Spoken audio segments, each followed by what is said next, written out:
Hello साथीहरु नमस्कार। आज मैले फेरि पनि अर्को भिडियो ल्याउँदै छु।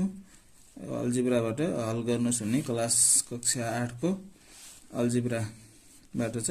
मसँग एउटा समस्या छ 2 - x बराबर 17 - 4x छ, जसको समाधान छ हामीले यसरी गर्न सक्छौं। OR -x को -x। अब हामीसँग बराबरदेखि उता सजातीय खोज्दाखेरि -x सँग सजातीयता बराबरदेखि उता -4x छ। -4x लाई यता ल्याउँदा +4x भयो, इक्वल 17 को 17 भइहाल्यो।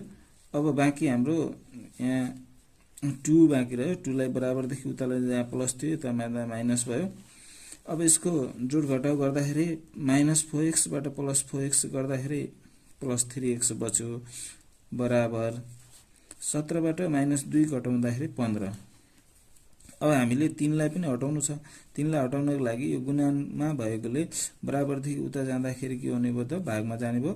3 एकानी 3, 3 पंजे 15 भएर 3 ले 15 लाई 5 चोटी खायो। त्यसकारण और x = 5 भएपछि यो माथिको x -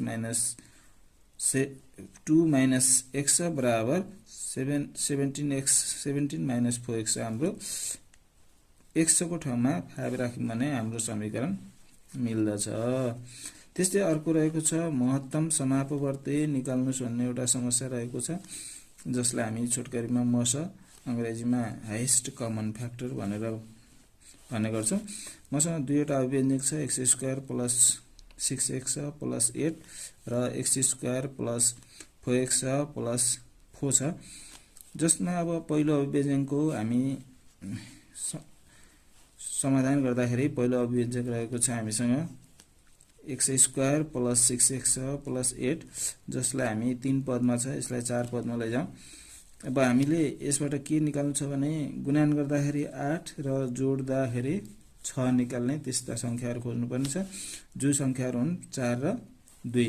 x² 4x + 2x बराबर 6x भयो, प्लस को प्लस 8 को 8। अब यो दुईवटाबाट साझा खोज्दाखेरि यो दुईटा 4x² र 4x बाट साझा x आयो, बच्यो हामीसँग x + 4।